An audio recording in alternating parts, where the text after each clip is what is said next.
गोविंद शिल्प घेऊन येत आहे 80 ट्विन बंगलोचा भव्य दिव्य पंढरपुरातील एकमेव प्रकल्प। आमच्या प्रकल्पाची वैशिष्ट्ये मनाला शांती देणारं महादेवाचं मंदिर, मुख्य रस्ता सुमारे 30 फुटांचा, अंतर्गत रस्ता सुमारे 20 फुटांचा, ग्रामपंचायत योजनेचा प्रत्येक बंगलोजला स्वतंत्र नळ, सांडपाण्याची सुरक्षित विल्हेवाट, सर्व टाइल्स ग्लॉसी आणि नामांकित कंपनीच्या, सर्व स्टेअर, खिडक्या, चौकटी सुपर ग्लास ग्रेनाइट, दोन्ही अटॅच बाथरूम पूर्णपणे टाइल्स, पंतप्रधान हर घर नल योजना पूर्णत्वाकडे, bathroom, basin, kitchen, CP fittings हे जगवार कंपनीचे, स्टील वर्क पूर्णपणे जिंदाल कंपनीचे, 1000 लिटर पाण्याची टाकी, 150 लिटर सोलर वॉटर हीटर सोबत वॉटर प्युरिफायर, प्रत्येक बंगलोजला स्वतंत्र पार्किंग, दर्शनीय भाग पूर्णपणे डॅटो टाइल्स, टाटा प्रवेश कंपनीचे आकर्षक भक्कम दरवाजा, फुटी उंचीचे सुरक्षित कंपाऊंड। मग विचार काय करताय? गोविंद शिल्प, पत्ता गट नंबर 95, हॉटेल अंगण शेजारी, साखळी रोड, पंढरपूर।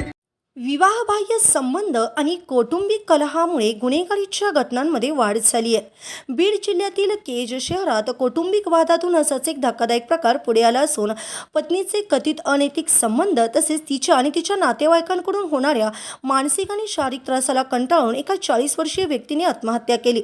या घटनेमुळे केज शहरात खळबळ उडाली असून सामाजिक व कौटुंबिक नातेसंबंधात पुन्हा एकदा गंभीर प्रश्न उपस्थित झाले आहेत। मिळालेल्या माहितीनुसार मृत अश्रुबाज जाधव हे केज शहरातील रहिवासी होते। त्यांची पत्नी मनीषा जाधव हिचे मागील एका वर्षापासून मयूर प्रताप पाटील देशमुख या युवकासोबत अनैतिक संबंध असल्याचा आरोप कुटुंबियांकडून करण्यात आला आहे।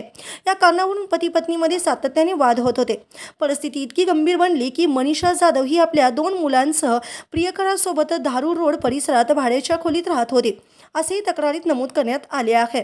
फिर्यादीत दिलेल्या माहितीनुसार अश्रुबाज जाधव हे पत्नी राहत असलेल्या त्या खोलीवर गेले असता पत्नी मनीषा जाधव व तिचा प्रियकर मयूर देशमुख यांनी त्यांच्याशी वाद घालत त्यांना धक्काबुक्की केली।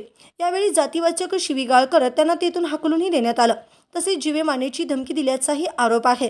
या घटनेमुळे अश्रुबाज जाधव मानसिकदृष्ट्या अधिकच खचले होते। या सततच्या अपमानास्पद वागणुकीमुळे आणि कौटुंबिक तणावातून बाहेर पडण्याचा मार्ग न सापडल्याने अश्रुबाज जाधव यांनी केज शहरातील हाऊसिंग कॉलनीतील आपल्या राहत्या घरी लोखंडी अँगलला साडीच्या सहाय्याने गळफास घेऊन आत्महत्या केली।